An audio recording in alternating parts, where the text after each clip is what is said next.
Cette question sur les consultations psychologiques avec des jeunes patients. Bonjour. Alors pourquoi cette vidéo? C'est tout simplement en lien avec le Covid qui va démultiplier le nombre de consultations à distance. En ce qui concerne les psychologues, il n'y a pas d'interdiction claire posée à ce jour par l'ARS, en tout cas pas que je sache, dernière nouvelle, sur le fait de faire des consultations en réel. Néanmoins, ils essaient de se confiner au maximum, sauf situation extraordinaire, spécifique, etc. etc. La plupart des consultations psychologiques vont se faire en télétravail.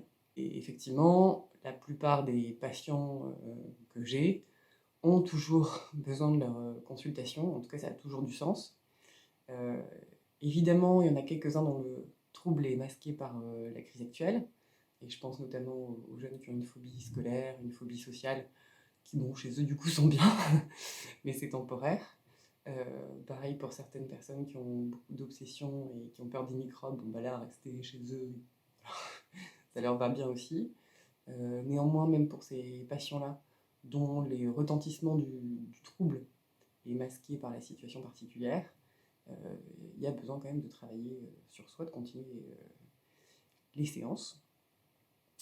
Et puis, il y a aussi des gens qui sont aggravés par la situation de confinement. Et donc, ça nécessite que les psys continuent à consulter, même si c'est à distance.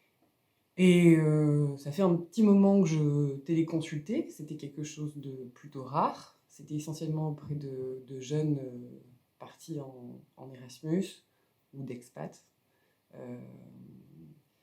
Éventuellement pour certains jeunes qui avaient une phobie sociale importante. Et de façon ponctuelle des jeunes qui étaient malades ou hospitalisés une patientèle. L'avantage, entre guillemets, c'est que jusqu'alors, c'était anticipé, c'était rare, c'était essentiellement avec des patients grands.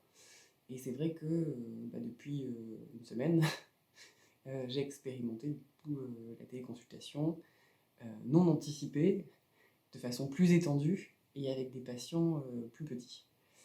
Et l'idée, c'est de faire une petite vidéo pour reprendre un peu les limites, comment on peut s'organiser, enfin voilà. Donc, est-ce que les téléconsultations psychologiques fonctionnent? Alors, effectivement, il y a des difficultés notables par rapport à une consultation en direct. Notamment, au cabinet, j'ai beaucoup de matériel pour les plus jeunes, que ce soit des jeux, du matériel à manipuler pour des jeux thérapeutiques, j'ai des schémas, enfin voilà. Donc évidemment tout ça c'est quelque chose qui est un peu perdu, même si on peut scanner les choses, etc. On peut réinventer des choses, les moduler, mais c'est quand même quelque chose qui est plus compliqué à mettre en œuvre. L'autre élément aussi, c'est que par vidéo interposée, on voit quand même moins les petits détails du comportement non verbal. Parce que quand on fait une téléconsultation, on a rarement le corps en entier. Si on a le corps en entier, on a moins le visage. Donc évidemment, il y a moins de richesse. L'autre élément aussi, c'est que l'alliance est sans doute un peu plus dure. C'est pas complètement vrai, mais elle est un peu plus compliquée à mettre en place. Mais c'est sans doute avec les jeunes plutôt du côté du thérapeute que cette difficulté-là se situe, parce que concrètement, je suis quand même moins habituée à passer par les réseaux pour communiquer avec quelqu'un, alors que finalement la plupart des jeunes le font déjà spontanément, facilement, et donc c'est pas forcément un frein pour eux dans l'alliance. Ça va peut-être plus du côté du psy. Néanmoins, la téléconsultation, quand on regarde dans la littérature, ça fonctionne, ça a ses effets. On peut tout de même imaginer que pour toutes les raisons que j'ai évoquées avant, ça a moins d'intérêt qu'une consultation en réel.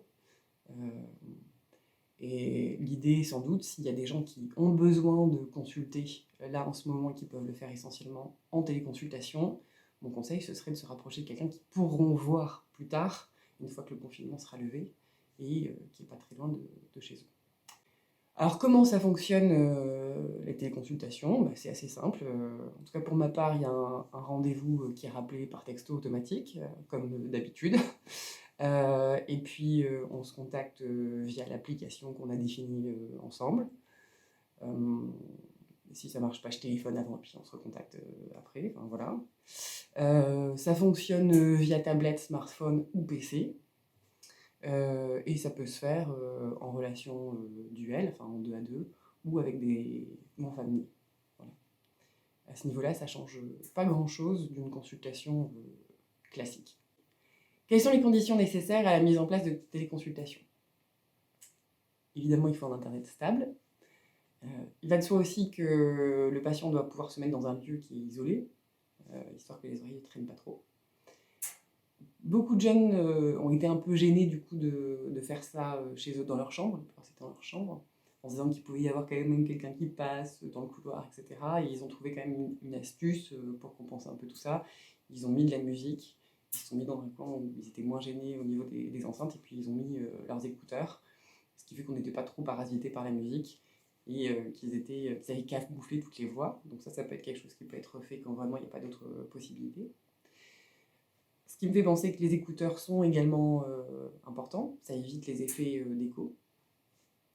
L'autre élément, c'est qu'il y a pas mal de psys, j'imagine, qui comme moi utilisent beaucoup de supports visuels pour expliquer leurs théories, pour aider notamment les jeunes à se positionner, à verbaliser. Enfin, voilà, un support est souvent aidant. Et c'est compliqué quand on doit switcher de la visio et puis de ce qu'on a envoyé par mail, etc., etc. Donc le plus simple, c'est d'avoir et un outil pour la visio et puis un outil à côté pour pouvoir échanger et regarder ensemble quelque chose tout en restant en communication. Et l'autre question sur les aspects plutôt matériels, c'est la question de l'application qu'on peut utiliser. Donc il est possible de passer par WhatsApp, Skype, etc., mais ce sont des applications qui ont des politiques de confidentialité, qui ont une sécurisation quand même importante, hein, mais qui ne répondent pas à la réglementation française sur la sécurisation des données médicales, en fait. Donc si le patient souhaite passer par ces applications, mon idée c'est que s'il est conscient de cet élément-là, j'accepte tout de même.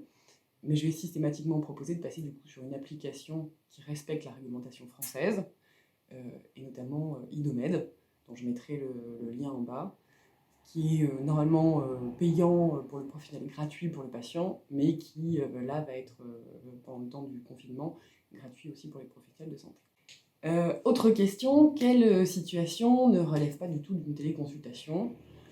Assez simplement, c'est les consultations où il est nécessaire vraiment de manipuler des choses.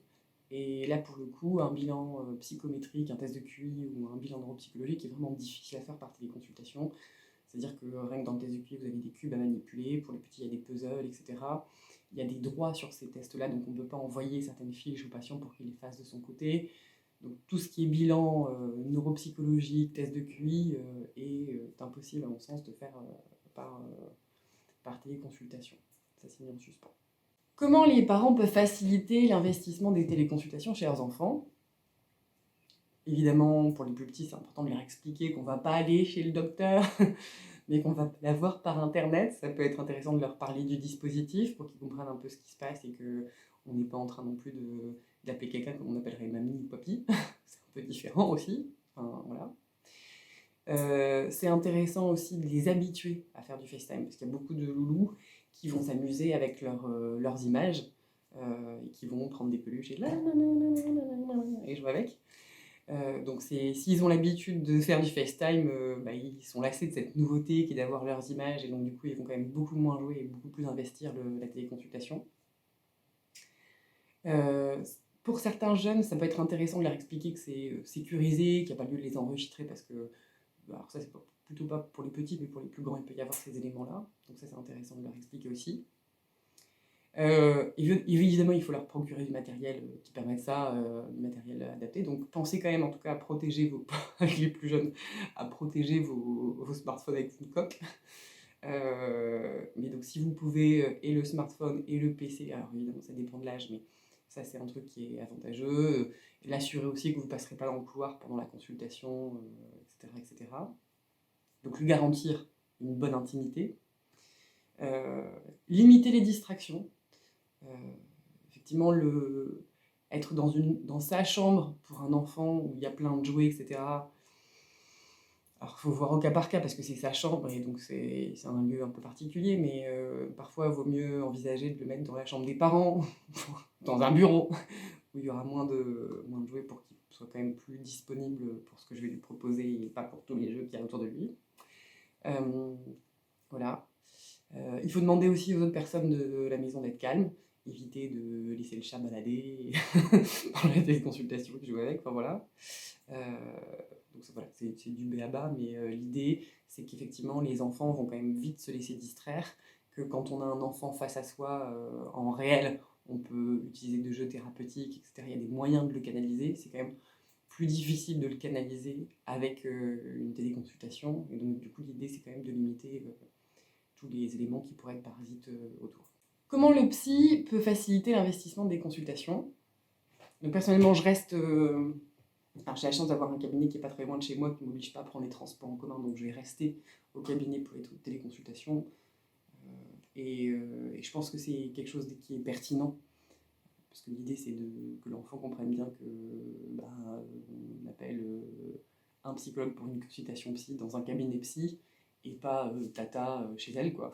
Voilà. Et puis je vais le faire aussi dans mon cabinet, parce que pour les patients que je connais déjà, le visuel du cabinet va les remettre aussi dans ce mood-là, dans cette posture-là. Les autres éléments à avoir en tête, c'est aussi de bien placer la caméra pour essayer d'avoir une ligne du regard qui va en direction de la caméra, histoire d'avoir l'impression de se regarder réellement. Pour des jeunes, ça peut être important. Réfléchir au positionnement, au plan en fait, qu'on va utiliser. C'est vrai que moi je vais spontanément, alors ça dépend des patients parce que je ne me suis pas toujours à la même place avec tous les patients, ça dépend effectivement de ce qui se passe dans la séance et des patients. Et du coup, le plan que je vais reprendre, c'est un plan qui est en lien avec les patients que j'ai déjà, mais tout en pensant éviter pour les plus jeunes les distractions. Je ne vais pas prendre un plan qui part sur la fenêtre. Je vais éviter en tout cas ces plans-là parce qu'il va y avoir du passage et il se passe quelque chose derrière toi. Donc il faut penser le plan qu'on choisit en amont. J'ai l'habitude pendant mes séances avec les plus jeunes de bouger, qui est quelque chose de dynamique. Donc j'ai un pied avec un appareil, enfin un pied d'appareil photo en fait que je peux prendre directement pour bouger. Et c'est ça que je vais utiliser principalement pour pouvoir garder aussi une forme de dynamisme dans mes séances, même si c'est en téléconsultation. Et ça après chacun voit suivant ses habitudes. Ce que je recommande aussi pour les psys, c'est de scanner un maximum de leur support, parce que en tout cas avec les plus jeunes, c'est difficile de travailler sans aspect ludique ou sans support visuel. Et c'est vrai que ça, si on ne les a plus, c'est vraiment un manque pour le travail psy. Je conseille plutôt aussi de s'adapter aux applis que connaissent le mieux les jeunes, parce que le fait qu'ils les maîtrisent, ça rend la téléconsultation plus fluide et plus facile, notamment avec les ados. Et puis après, ça c'est encore un défi, mais c'est trouver une nouvelle façon d'intéresser les jeunes et de les investir dans la consultation, parce que les plus petits sont quand même assez distractibles. Il faut souvent passer par le jeu thérapeutique plutôt qu'une thérapie classique comme avec un adulte. Il faut quand même trouver des outils pour les mobiliser qui soient un peu plus ludiques. Et donc du coup le vrai challenge c'est comment on fait pour animer aussi une consultation comme ça, pour les garder investis. Donc voilà, il y a des options toutes simples comme faire une téléconsultation avec le jeu en continu en mode ni oui ni non. Mais il va falloir aussi que chaque psy invente ses propres outils. J'ai pas mal d'outils thérapeutiques sur les émotions ou autres qui ressemblent à des jeux. Mais comment ça, je vais les réutiliser, je vais les reformer, déformer pour en refaire quelque chose qui marche en téléconsultation. Donc là j'ai évidemment quelques idées, mais je vais certainement pas pouvoir tout transformer, donc il va falloir que j'invente de nouvelles choses. Et donc ça, c'est à chaque psy de trouver aussi, suivant déjà les habitudes qu'il a, de nouvelles habitudes pour la téléconsultation. Et alors, la dernière question, c'est qu'en est-il pour la douloureuse? Alors, il n'y a pas de prise en charge sécu pour les psychologues, mais il y a parfois des prises en charge mutuelles. Auparavant, la plupart des patients me demandaient une facture imprimée à envoyer en réel à leur mutuelle. Mais visiblement, là, toutes les mutuelles prennent une version informatisée. Et sur mes factures, j'avais déjà auparavant mon RIB, ce qui permettait aux parents de me faire un virement, même si je ne voyais que le jeune, que l'ado sans eux. Et donc ça, c'est quelque chose qui fonctionne encore. Après, vous trouvez sur internet des applications, des outils pour faire ça aussi d'une façon ou d'une autre. Mais le RIB est une façon qui fonctionne bien, qui est assez simple et efficace. Voilà. Donc j'espère que cette vidéo aura éclairé ceux qui ne connaissent pas comment peut fonctionner la téléconsultation, et notamment auprès d'un public plutôt jeune et d'enfants. Si certains ont d'autres idées, d'autres remarques, ils n'hésitent pas à me les faire remonter. Et puis voilà.